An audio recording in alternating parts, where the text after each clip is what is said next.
Bonjour et bienvenue à TerraIndex. Dans cette vidéo, nous allons aborder les droits d'administrateur. Tous les droits d'administrateur sont disponibles dans le menu déroulant qui se trouve en haut à droite de votre écran. Nous allons commencer avec l'administration des utilisateurs.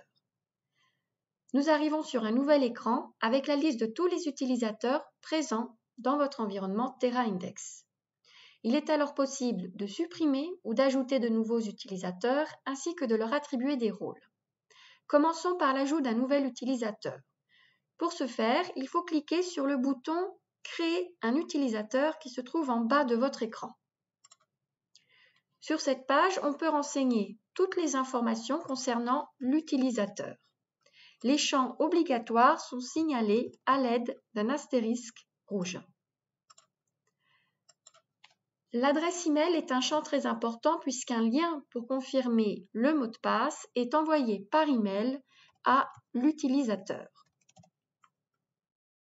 Le nom d'utilisateur sera utilisé lorsque celui-ci voudra se connecter à son compte TerraIndex. On peut également donner un rôle à l'utilisateur. Ce rôle détermine ce que l'utilisateur peut et ne peut pas faire dans TerraIndex. On y reviendra un peu plus en avant dans cette vidéo. En bas de la page, vous trouvez également un certain nombre de fonctions. La fonction chargée de réalisation du forage et celle de responsable de projet sont spéciales. Lorsqu'on attribue ces fonctions à l'utilisateur, son nom se retrouvera alors automatiquement dans la liste des foreurs et dans celle des chefs de projet. Il faut par ailleurs avoir la fonction responsable de projet pour pouvoir envoyer une commande d'analyse au laboratoire et faire partie de la liste des contacts pour recevoir les résultats d'analyse. Une fois les informations renseignées, il faut cliquer sur le bouton « Sauvegarder » et le nouvel utilisateur reçoit de cette manière un email avec son nom d'utilisateur et un lien où il pourra créer un mot de passe. Si vous avez à créer plusieurs utilisateurs, vous pouvez cliquer sur le bouton d'à côté « Sauvegarder » et suivant. Vous atterrissez de cette manière d'emblée sur une nouvelle page d'utilisateur. Vous pouvez également gérer des utilisateurs existants. Il suffit de cliquer sur l'utilisateur que vous souhaitez modifier pour accéder à sa fiche d'utilisateur. Vous pouvez alors modifier ses paramètres. Le seul champ qui n'est pas modifiable est celui du nom d'utilisateur. Lorsque vous avez fait vos modifications, vous pouvez cliquer sur « Sauvegarder ». À côté de ce bouton est également disponible l'option de créer et envoyer un email pour mot de passe. C'est utile lorsque l'utilisateur a oublié son mot de passe. Il peut d'ailleurs le faire lui-même à partir de la page de connexion en cliquant sur le lien « Vous avez oublié votre mot de passe ». Il recevra ainsi le même email avec un lien pour saisir à nouveau son mot de passe. En tant qu'administrateur, vous pouvez également les aider. Dans la fiche de l'utilisateur, vous avez également la possibilité de bloquer l'utilisateur.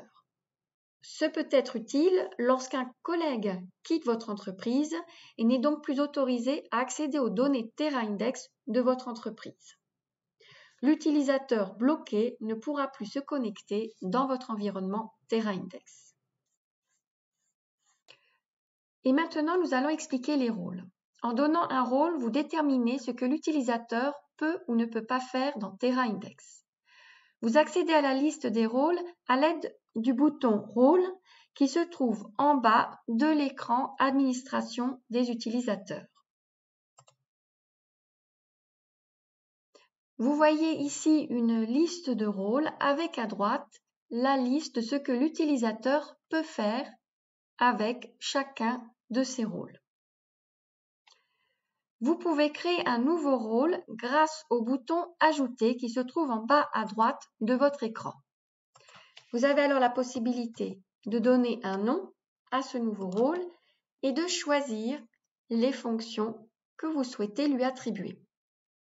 Lorsque vous créez un nouveau rôle, nous recommandons de se restreindre aux droits de défaut d'utilisateur pour éviter que celui-ci ne puisse créer ou supprimer des utilisateurs, modifier vos modèles de rapport et vos listes de code.